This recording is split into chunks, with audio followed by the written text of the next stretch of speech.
Guys, welcome back to another episode of Help I'm a Camera Nerd podcast. We're back again with another special guest this week. So some of you might recognize him if you're watching the podcast on YouTube, or you might just recognize his voice if you're listening to the podcast on a podcast app. So we're here with Carl from ProAV. So Carl, give us a little introduction to yourself. Tell us your job role. Thanks. Tell us your CV. Thanks for having me, guys. It's been a pleasure. It's been a long time since I've caught up with you guys. It's been really nice today. I'm Carl. I work at ProAV. We're one of the leading UK resellers of anything pro video equipment related. I'm their head of technical marketing. So I'm the camera nerd that helps create all the content, basically. So yeah, thanks for having me on. It's good to have you on. Yes, good it is. And Carl, we met at university. Carl was a couple of terms below us. Have we actually? I can't remember if you were year 3 when I was year 1, or if you just graduated as I started. I can't quite remember. Yeah, I can't remember. So you would have been 4 years below us, because I think you started. So you just graduated. Yeah, we graduated and then you started. Yeah. So I was one of the young, irritating kids that was just not on your radar whatsoever. Do you know? I think the good thing not at all. Our uni is that everyone.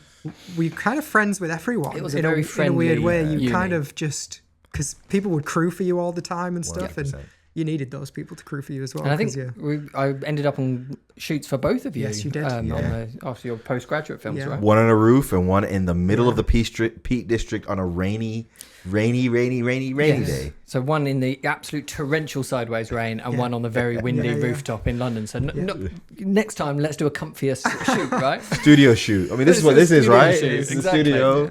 There's behind the scenes as well from Falling. I don't know if you've ever seen the video, but you're in the video, the behind the scenes video. I'd like to see that. I think it's like 12 minutes long. I've not watched it in years. No, do I want to see that actually? It's I don't probably moppy haired teenager. Twat. I am terrified to watch it as well because, early days, I think people put a camera in your face and you just started speaking because you felt like you had to. Not I wasn't because speaking on it, was I? Maybe. I honestly haven't watched it, but it's quite a long behind the scenes video. 12 minutes feels like quite a long one. So I don't know if it's on YouTube. Will we put a link to it, you think? I'll put it, if it's not on YouTube, I will upload it and put a link to it for sure. Because it'll be interesting. It'll be an interesting watch. Yeah, Carl, so tell us, how did you get into doing this at ProAV? A little bit of your journey after uni to now. Yeah, so I graduated and moved back down from here. We went to university together in Stoke-on-Trent, so the other end of the country, really, and moved back to here where I just started picking up casual corporate things as you do straight out of uni, just trying to get a bit of money coming in, school plays, weddings, corporate stuff, that kind of stuff. Did a bunch for some football clubs near, for Watford Football Club. Did a few corporate things for Frero and Kinder Sport and stuff. Did also that kind of little small corporate stuff for big people but small projects for them. And we bought our kit from ProAV. And so I was just chatting to the team here and the bosses and just sort of said, well, no resellers seem to be making this kind of kit content back then. This was nearly 10 years ago now. Why not? Can I help with it a little bit? People in America were doing it and lots of independent people were doing it. But it just made so much more sense for a company that was a reseller that had access to all this kit. It's in the company's interest for our customers to be as clued up on the equipment as they possibly can be. They make their purchasing decision before even coming to talk to us a lot of the time nowadays. You make that kind of purchasing decision on YouTube. That's very much the world we live in now. And the writing was on the wall back then in a very clear way. And yet, some of the UK companies had dabbled a little bit, certainly very early on had dabbled, but none of them were doing it consistently, doing one every single week or every single month even, with familiar faces in them. And the pitch at first was, here's a list of videos I think you should make. And they looked at it and went, yeah, absolutely, that sounds really good. Just, I don't need much budget. I've got to find a presenter from somewhere and I'll get someone on camera to talk about this stuff. I'll write the script for them, but they can be on camera. And that didn't end up happening. I just ended up being on front of camera right from the start. And I've got better at it over time. It's still not my comfort zone, but I mean, I'm behind the camera mainly, but yeah, that was nearly 8 years ago. I started making them. I did it for about 6 months, sort of more on a freelance basis, and then it got to the point had so many videos to make that, you know, they were 80% of the work I had bringing in when I was my job in corporate world. And so it just made so much more sense for them and for me. It's cheaper for them probably, and meant that I had a nice, safe, comfortable job and all the rest of it. And so to move to being employed here full time, and it's great. You know, it's I always was the camera nerd, and you know, to be able to have a job where I'm talking about that day in, day out, every single day is lovely. It's really nice. So let's just jump back a bit to what did, like, kit wise, what did you start with and to where you are now, I suppose? How far back? I'd say, you know, as far back as, let's say, when you left uni, like what did you have coming out of uni? Because a lot of us obviously bought kit at uni and used a lot of our own kit. I didn't own much. Okay. I had a Canon 6D. No, not 6D. A Canon 60D. So the APS-C one. So very entry level, not like super entry level, but you know, low mid range Canon DSLR back then. And some simple, I think I had like a 24-105 f4 EF lens, you know, and a Rode microphone on top, and that was about it in terms of my kit. Little Manfrotto tripod. I went sort of teamed up a little bit with my friend's dad, who had been in the industry for a long time, a guy called Tom. I think he's pretty much retired now, but lovely, lovely guy. I was best friends with his son growing up, and he took me under his wing a little bit coming out of uni, so I owe a huge amount to Tom. But he was a very regular customer here. He had a C100 Mark II, so that's what we had as our main production camera. And then after doing some of the videos here for a while, he bought a FS7, which became our standard. And then coming here, the company got C300 Mark III, C300 Mark II, sorry, would have been the first camera. And I used that for nearly the entire time until the Mark III came out, when we got a Mark III, and now do most of it on C70s. So quite Canon. In between that time, I've owned a Sony A7R, and a Fuji X-T3 just for home, you know, family snaps kind of stuff, not professionally with either of them. So yeah, that's kind of my camera landscape. So nothing too fancy, but I've managed to avoid the gear acquisition syndrome quite well from working here. I think it helps that I can just sort of borrow things as and when they're needed. Because it could be a very expensive problem working somewhere like this. Yes. Very expensive addiction, yeah. Yeah, we talked last week about the vanity purchases, didn't we? Because, you know, obviously, like, well into kit. A lot of us are into kit, so something new and shiny comes out, and you just want to play with it. You just want to buy it. And, you know, there have been purchases that I've made where it's like you'll get it and you think, oh, I'm going to use this all the time, and you end up very rarely using it. And it's like, nothing's worse than that, because you really want to be using... What kind of kit would, out of interest, what kind of kit would you put into that category? Anything. Sometimes you can get like external monitors that you think, or like a wireless follow focus that you've maybe been on shoot a few times and you're like, this would come in really handy. And but it's then, great if you set it up. Yeah. But in reality, how often can you be bothered to set it up? Exactly. Yeah. And you know, a lot of the times when you need those specialist kits, if you really need them, the budget is usually there in the production to hire it in. Yeah. Yep. And you never end up, quite often you'll end up with just a lot of issues sometimes, especially if you've gone down, you know, the less standard route, or that the kit is just not designed necessarily for the bigger lenses or something like that. Or maybe you've got a director's monitor and you end up not wanting people to have, or people just don't want director's monitor anymore, or you're on shoots where you can't take it with you. So I've definitely made my fair share of vanity purchases. But I suppose that, you know, that's the great thing about coming somewhere like ProAV and playing around with the kit a little bit. And we don't want customers to make vanity purchases. We're not interested in quick sale. Oh yeah, get him to buy something, anything, get him out the door kind of thing. We want customers to make considered purchases. We strong believers in long-term customers rather than short-term customers. And, you know, if we can help you not waste your money, then you're going to turn into a long-time customer rather than a short-term customer. We're not interested in you wasting your money. It's not helpful for anyone. We want you to make good purchases which will make you money, and then you'll have more money to spend with us. So it helps everyone, you know, if you purchase good kit. I guess that's why I know the culture we're in now is you'll see something being released, you'll see the press release, you'll go and watch a couple of reviews, and you're like, you've convinced yourself. I need that. You need that. You're like, oh, it's gonna make my life so much easier.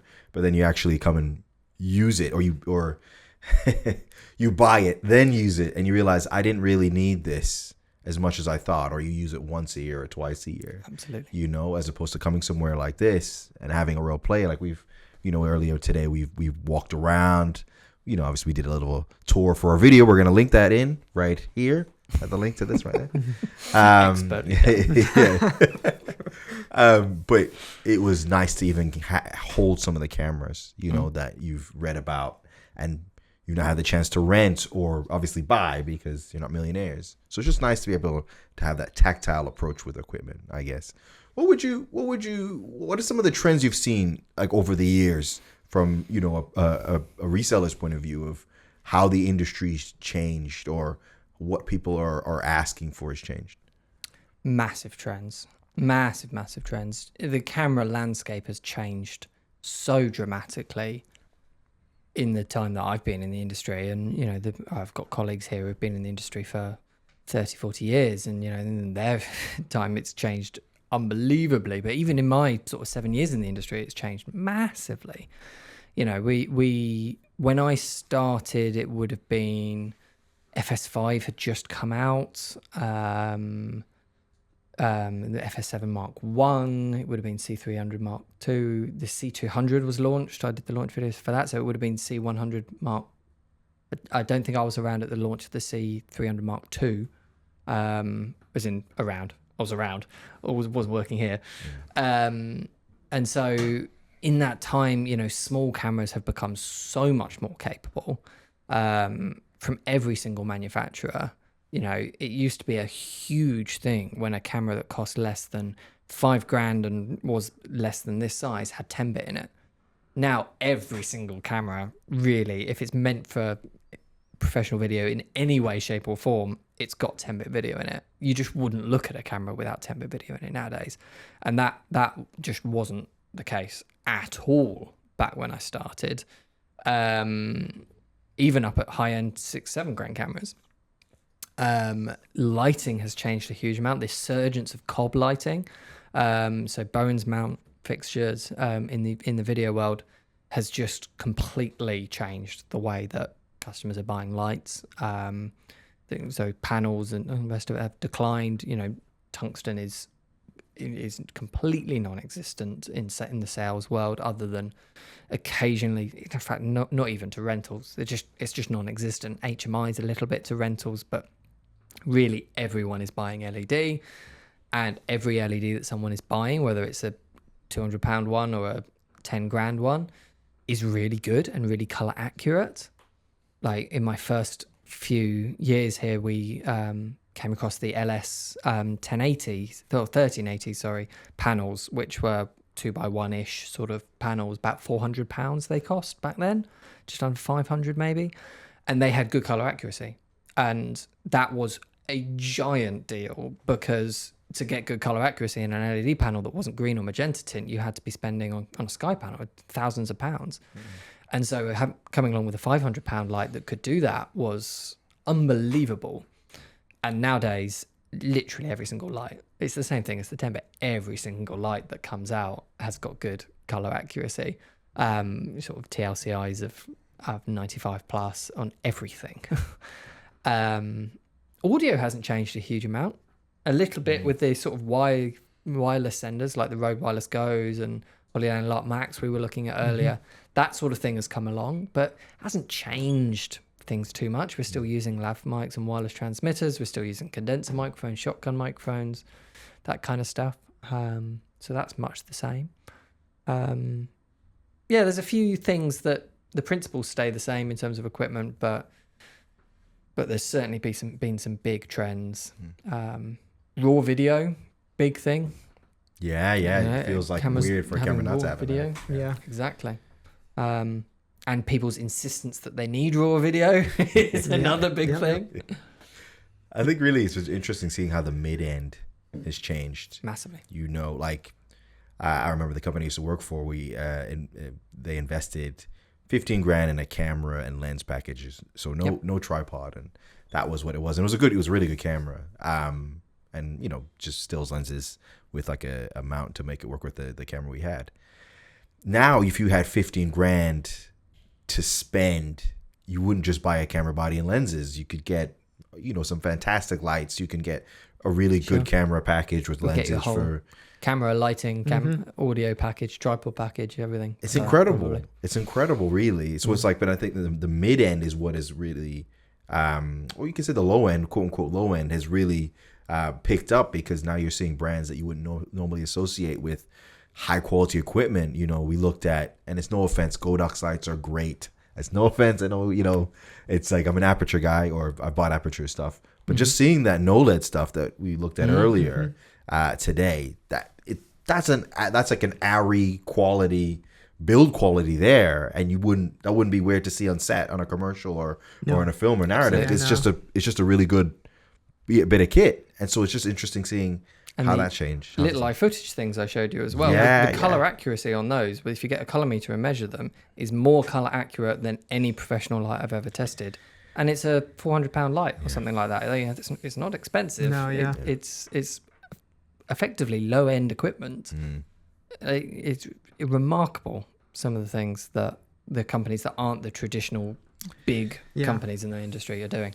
Yeah, when we started out, like, I used to get a lot of like the cheaper stuff, obviously, because that's the only thing you could afford. And cheaper used to mean like worse build quality, and it just didn't feel quite as, good. And now it just feels like the stuff that's being made, it's all of a good build quality. You wouldn't pick up anything and think that's cheap equipment. You would hold it in your hand and think, no, I wouldn't even question that. I wouldn't second guess it at all. That is something that I would happily see on set and pick up and use. And some of the lights out there, just like, the flexible panel and stuff like that, just how much of a benefit some of that would be on set for, ease of rigging, where you can use it, how you can power it and stuff like that is just, there's everything is changing. Lighting, especially, I feel like, there's so many more options now for you to buy. We were talking about the first LED panels I ever bought. Oh, man. And they were just terrible build quality, but they were £700 for two.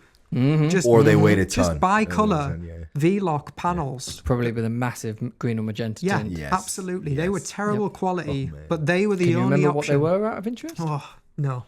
I remember. But I imported them from China. So sure. I mean, not that that's a lot of this kit is made in China, but obviously. Now, like I said earlier, the 1380 from LS, it's a Chinese light. Yeah. But it was like gold dust. We'd found one that was well built and didn't have a green magenta tint. So it was like, this is amazing. Yeah.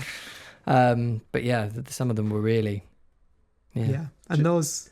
No, sorry. No. So I was just gonna say, like, do you think obviously the move away from the traditional brands, because there are people who they trust, like it's got to be an ARRI or it's got to be a light panel. It's got to be one of those brands.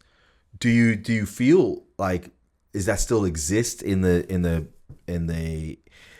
space with your customers, or are you finding that people are tending to trust more of those brands that you wouldn't have in the past associated with the highest end build quality? Are you seeing more of a change in the market to that, or people still stuck in their ways? I think it still exists. I mean, I think as a whole, the UK market is quite a reserved market. If you compare us to, say, the American market, they tend to be much more enthusiastic about newcomers, maybe is a way to put it. Much more excited when they find something that no one else is using. Oh, this thing, and get excited about it. We tend to be a little bit more, as a whole in the industry, reserved and untrusting. And you see that time and time again. And as soon as you don't have to worry about money quite so much, if you turn into the rental companies and that kind of stuff, yeah, brand name becomes everything, and they'll buy a product that is worse because it's got the brand name on it. We see that they would rather have a cheaper battery from a good brand than a higher spec battery from one of the smaller ones. That it definitely happens in some areas more than others. Cameras, it happens massively. Lights, less so. People tend to be quite adopting. I think it helps that light panels and Arri, Kinoflow, that kind of brand, they tend to stay in their lane a little bit with lights, and so you don't necessarily find Arri releasing a tube light or light panels releasing a huge cob light, that kind of thing. And so they tend to just stick in their lane a bit. And so if those customers that would be, I only use Arri lighting, if they want tubes on set, they're going to have to look at an Astera or an Aperture or a Pavo tube or whatever, because they can't get one from Arri. So that encourages it a little bit. Everyone's excited about it. It's just there's a difference between being excited about kit and actually putting your money where your mouth is and buying it and investing in it. So let's just go back to the cameras a little bit, because I'm interested to find out what I know that you haven't necessarily personally bought stuff, but you obviously, you look at a lot of equipment here, you review a lot of equipment. So what are some of the things you look for? You get a new camera in, what are the things that you do to test that camera, to put it through its paces? What do you look for? I mean, it massively depends on what kind of camera it is. Because I'm quite lucky that I get to test each sort of iteration of the camera, I tend nowadays and kind of know what I'm looking for in each camera depending on the brand before it arrives. If I get a new Sony camera, I'm looking to see how it improves on that thing that Sony did before. Or if I'm getting a new Canon camera, has it changed this thing or that thing, or it depends on brand a little bit. I mean, the staples are there for every single camera. Dynamic range, autofocus is a huge thing for customers nowadays. Physical ergonomics and ports and batteries and how many card slots it's got, all the physical stuff. Rolling shutter is becoming quite a big one nowadays. That's becoming a bit of a trending topic, as people want to know the readout speeds of a sensor when they're buying it. Yeah, I mean, it depends. It also depends how long I've got to make the video. A lot of these things are made in a real rush, especially the ones that come out on embargo launches. And so, doing a comprehensive camera test of every single part of that camera, that's massive. It's also not necessarily the type of content I like us to make, because I think customers don't watch one video. It's not like I've got customers watching the ProAV videos and the only videos they're going to watch are ProAV videos. They're going to scour if they're interested in a new camera, they're going to scour the internet and they're going to watch everyone's videos. And so my mentality around testing new cameras tends to be to offer some insights rather than give them a comprehensive picture of everything about the camera, if that makes sense. Helps me make more videos as well, because it's less time consuming than testing every single thing about a camera. But my gut instinct is that that's more interesting for people, to get a little bit of, not personal opinion, because I try and keep my personal opinions out of it, because it's not what camera's right for me, it's what camera's right for the customer, and every customer is very different. But we've got quite a unique perspective on cameras, because we have to talk about all camera brands sort of give them equal coverage, and we have to be talking to multiple different customers. Like, even just between you two, what's the right camera for one of you is not going to be the right camera for the other one. You add to that the little film student and BBC and that massive rental company, and then the company over there making the streaming show for Netflix, dramatically different needs on all of them. And so with our videos, we've got to talk to all of those customers. We don't know who's going to be watching it.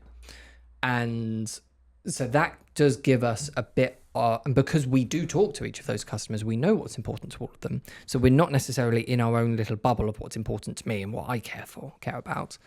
And so that's quite nice, I think, to hear from somewhere that goes, well, I know this might not make sense for this kind of work, but here's where it does make sense. I think that's where we add the value into the wider camera landscape, if that makes sense. That makes a lot of sense, I guess. You know, people want that personal approach because they will find out their own workflow when they have that camera as well. So it's almost like you're piecing what's that reviewer said, and then you're checking out a reseller and their perspective, and you can go, I'm going to buy it from them because I like that person who's consistently giving me a good advice. Mm-hmm. So again, it's like really useful to see that, because when you're like making a decision of where, you know, you want to know where you're buying from knows what they're talking about. And and it's not just reading off the spec sheet and then, you know, he's like, 'cause, well, if you're going to do that, then you're not going to really give me much aftercare, or, well, this is, you know, this issue, or this, or, you know, can it do that? And you can actually call up. Yep. You know, just from a customer, how are you finding, do customers need as much hand holding as they used to need, or used to Abe, or is it more independent and just coming for a last bit of advice? Exactly, definitely the latter. I mean, there are marketing stats on it where, you know, it takes, I can't remember what it is now, but it's something crazy, like 20 different touch points for a customer to make a purchasing decision, you know, and so that's 20 different things they've got to have researched, and you know, if you're doing content marketing or whatever, it's pieces of content they've got to have consumed before they make up their minds that that's the right thing for them. And so you know, that's the landscape we live in. Then we do get customers come and say, look, what should I buy? But they tend to already have some preconceived notions. I'd say a lot of customers make their minds up before coming to talk to us, and that's through the YouTube videos that we make and what other people make online. And then they're just looking for that little extra bit of validation. Am I looking in the right place? Does this make sense to you? You know. That's right. I was going to ask about, well, I wanted to talk about, because when we were talking about brands and people being skeptical or maybe unenthusiastic about investing, but excited about looking into. I know you guys are the only reseller of Kinfinity in the UK. Sure. And when I look at that camera, you see a lot of what you want it to do. It's got, you know, flexible mounts. It's a, you know, a tiny box, ergonomic shape that everyone wants your camera to be a box now. Different recording formats, loads of different outputs. Talk a little bit about that. Let's talk a little bit about that and how you're, you know, it gets advice to customers, but then also, has the reaction to that camera surprised you, or what would you say to people who are not sure about it and think it's just a random Chinese company? I think it's a really interesting one because, like I said earlier, it's that reserved market in the UK, and so taking on a Chinese camera brand is always going to be an uphill struggle. And, you know, do either of you own Kinfinity camera? They're hardly commonplace on sets no matter where you go, are they?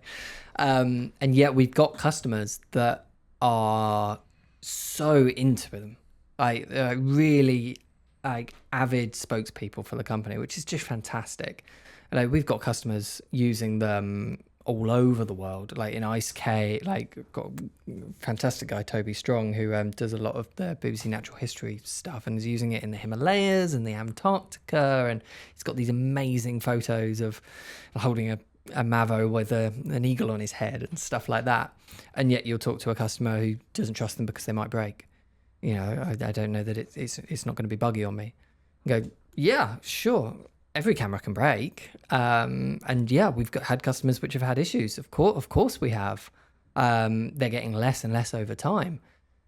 But every camera brand has issues. Yes. You know, it's like memory. You know, the amount of everyone's got that one media company that they don't trust because it failed on them.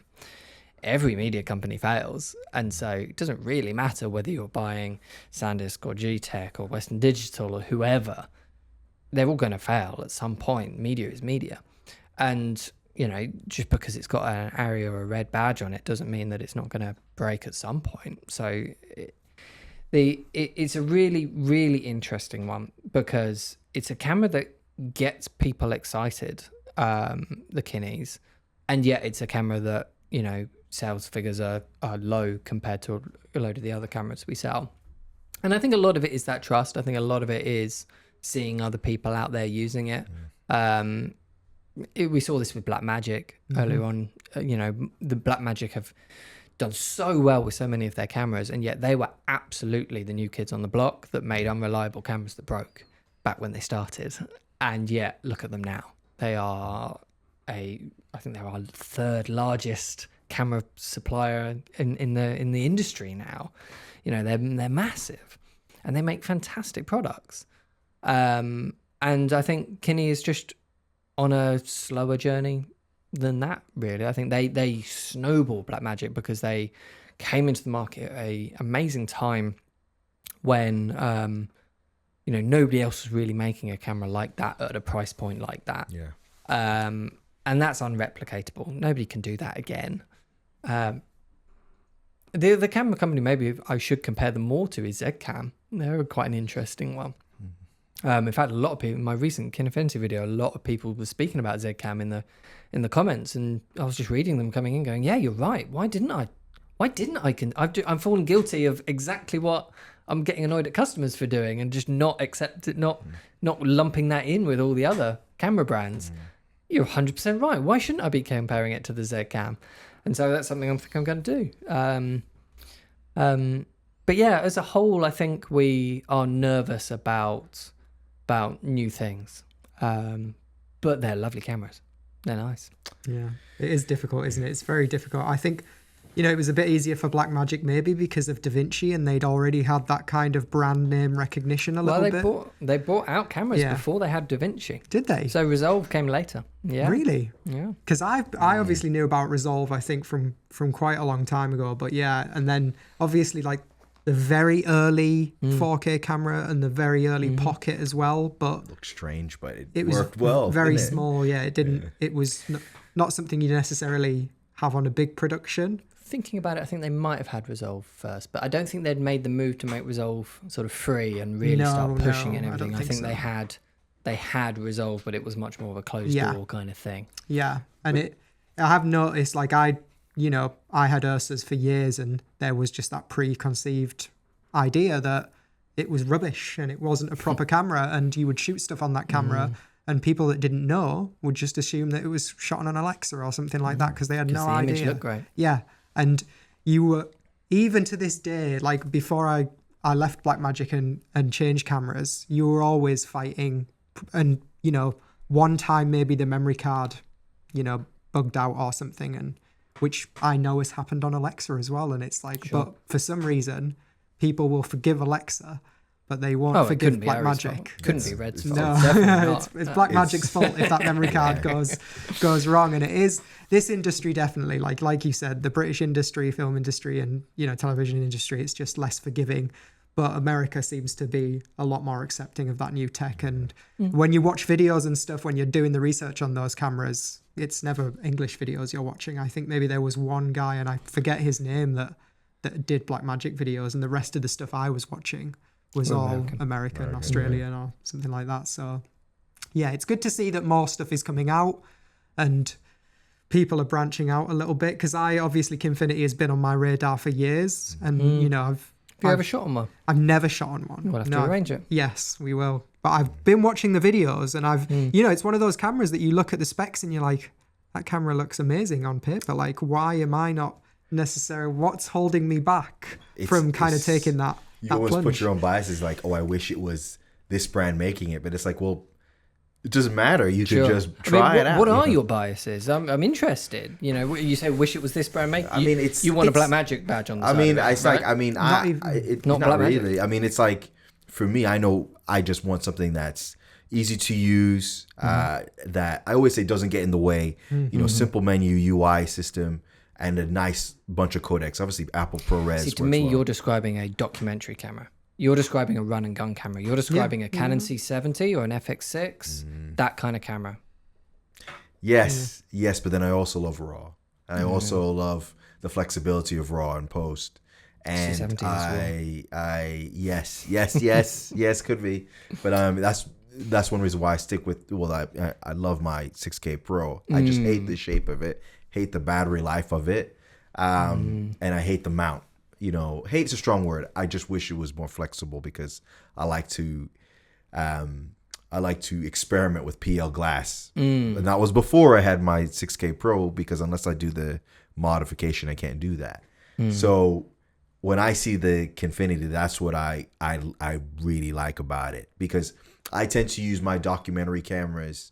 Well, I tend to use cinema cameras and documentary camera configurations. That's why I prefer to do it. I love getting the highest quality image in shooting in ways that you would normally do on a mirrorless or DSLR or a normal documentary camera. I love doing that. So it's like my ideal camera would be an Alexa that's like weighs like 5 pounds, right? So it's like I wanted to have all that great image quality, the great depth, having the internal NDs, but then it's like it has a nice weight to it. I actually like my cameras a little heavier in the hand, but I just want to be able to hold them in a certain way that allows me to, shoot it from the hip. What's the certain way? You shoot from the hip, handheld like that? Yeah.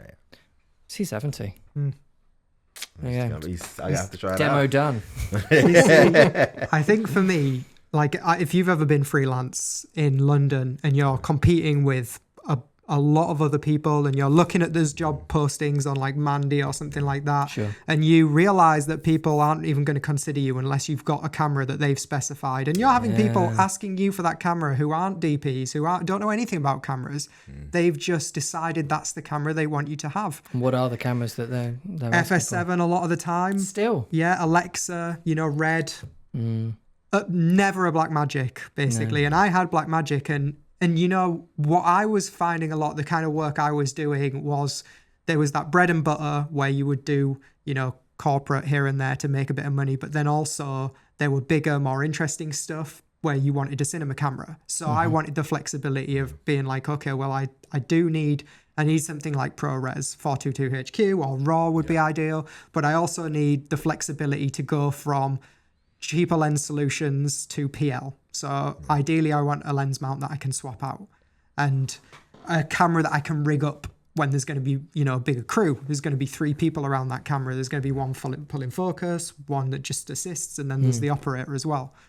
So you kind of, you want the best of both worlds, because then I also want a camera that I can scale down for when I'm going on shoots with no one else and I've got to carry that thing through central London by myself. Yeah. And it's disheartening when you spend years and years and years improving your skill set, and then you're told by someone who spent very little time what camera you need to have to do your job. Yeah. And we've talked about this a lot. And are they hiring you, or are they hiring the camera? Really, they're hiring the camera, right? Because and it sucks that it's like that. And I think it happens here a lot, but it is just, you can't even get past the 100 other applications that have applied for that job that have got that camera. And I use a lot of cameras. Yeah. And my work and my shots are the same. Mediocre quality, no matter which camera I'm using. It's you that's creating that image, not the camera. The camera is a tool, and if the camera has the right features to enable you as the creator to create that image, then amazing. You're going to create amazing images. But if you hand an amazing camera to someone who can't use it, they're not going to create amazing results. Yeah, it's surprising. That's the obvious. That is the obvious. But there's too many people, producers. I won't even say clients. I think it's producers that know a little bit, but they don't actually know much at all. I mean, I'm in the fortunate position that I have my own production company. I run my own production company. So it doesn't matter what we shoot on. If my DP says, we're going to shoot Alexa 35, great. Well, sure, why not? How much does it cost? Great. If I can afford it. But but then if you're saying, well, actually, no, I think we should just shoot on the S5 today, because the shots we need to get, it's going to give us the good quality. I'm going to trust the person I've paid to do that. I'm not going to then insist it. Obviously, knowing cameras well, I have my, biases, or I might say, oh, can we shoot with something that shoots RAW? Then I have that, if I need, depending on the project. But besides that, why am I dictating to the expert in the person that expertise. Why am I dictating the camera format? You know, especially if you don't necessarily know what is needed for that job. If you're not someone who is is a camera operator, you know, just look at Sony's lineup. You know, say you've got the FX6, the Venice, and an A7. There are jobs where I will create better work with an A7 than with a Venice or an FX6. And there's jobs when I'm going to take the FX6, and there's certainly jobs when I'm going to take the Venice and not even look at the other two. And so why are you forcing me to have a Venice on a job which is better off with an A7 or an FX6? You'll end up with a better project. Yes. It's backwards. And if you translate that to any other industry, it immediately becomes nonsensical. If you look at like the music industry, you know, it's fair enough to say it needs to be recorded at this quality, it needs to have, you know, this many tracks and be this kind of sample rate for the audio file for the music that you're delivering to me. But is that it? Is all music that's recorded at the same kind of quality? No. No. There's a million different things of the creative side of making a good piece of music that has got nothing to do with that.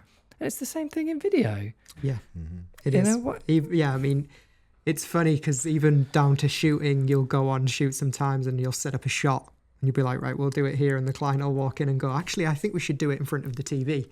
And it's like, you know, I've been shooting for quite a long time, and there's probably a reason that I haven't. You don't get on a bus and go, I'm just going to drive us to the next stop. Yeah, I know better ways, so we'll do that. But that's kind of about managing, I guess, back to managing expectations. Everyone's an expert. Everyone, sorry to cut you off, bro, but it's fine. Everyone's an expert when something's already set up. You know, everyone's got an opinion when it's already done. 100%. But it's like, how do I create that, you know, from scratch, from nothing? How do you get to that point? And, you know, to that, obviously, you know, to that point there, it's obviously there's tweaks. But again, it's about managing expectations, as you said, and educating your clients, producers, whoever. This is why it's that way. You know, I've had, in the past, you know, when I have my director producer hat on and I'm not thinking about the camera at all because I haven't got time because, you know, I'm doing all these different roles at one time. You'll go, okay, this is what my vision was, but I'm going to get the expert, Mark. I want paying to be here to tell, you know, this is what I want from the shop, bud. Can you get what you think I mean? And they set it up. Let him use the tool that he wants to use. Exactly. Yeah. Yeah. I mean, it's nice that when you've got the bigger shoots that you know, you're not turning up on shoot and deciding what's happening right there. And then you've usually, if you've got the time, you're going in, you're planning this, you're talking about it in depth. You're talking about the kit you want to use, ideally, you know, the lenses and stuff like that. And it's nice when you get those shoots that you kind of turn up and you're like, right, well, we know exactly what we're doing here because we've talked about that and we've discussed the lighting we want to use. We've discussed the cameras and the lenses that we're going to use. And it's nice when you can go and that's why somewhere like this is great because you know, you've got a big shoot coming up and you're like, well, what lenses do we want to use? Those lenses? Well, let's try those lenses out and see how those lenses look on our kit and try those lights out and see if that would be, because really, unless you're holding it in your hand and you know if it works with the camera you want and stuff like how it feels, you're never really going to know what it truly is like, right?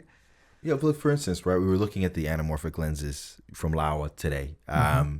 And you have those Proteus ones look amazing. You know, the look is great. Looks like something you'd have seen Die Hard shot on, for instance, right? You know, that's my reference, Die Hard. But it's like, you're like, okay, this is not, you know, for a run and gun narrative, that's probably not the right set of lenses because they're really heavy. You know, you're going to, you can't move without your first AC there.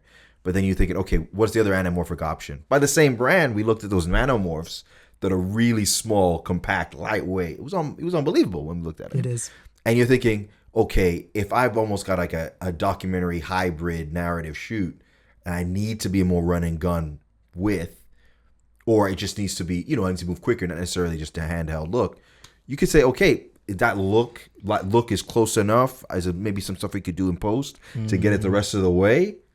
Maybe that's the better tool. It's about an entire package. Exactly. The technical aspects are not the only part of the package is what makes it the right tool for you. And to take those two lenses, for example, I could easily make a video that convinced you that the nanomorphs were awful. Why would you ever use a nanomorph? The Proteus are so much better in every single way. You'd be an idiot to buy a nanomorph. And yet, as you pointed out, in 30 seconds picking them up there, yeah, they might be awesome, but I can't use those on quite a lot of my jobs just simply because of the size of them. Whereas that nanomorph, I can take a set 5 with me everywhere I go. And, that is it's a piece of kit that's actually going to get used time and time again. So, yeah, the flares might not be quite as nice, but you know what? I'm going to use it. And so that might make it the right tool for you. Or it might all be about that final image, in which case, don't go with the nanomorphs, go with the Proteuses. They're way better. It's the right tool for the right job for the right person using it. And the same answer isn't the same answer every single time. I think that's a great point to end. Summarized it really well. It's been it's been a great pod. Carl, thank you for your time. Yeah, no worries, anytime. It's nice to catch up with you both. Yeah, it's been great. And so guys, thanks again for joining us today. Remember to like and subscribe. You can find us on the usual platforms, YouTube for our video pod, and also Spotify, Apple Podcasts, wherever you get your podcasts, you'll be able to find us. So remember, guys, stay shooting. That's the first time I've said that. I'm saying remember. You're trying to come up with a tagline. It's like Jerry Springer, take care of yourself and each other. Catchphrase. See you guys on the other side. Peace out.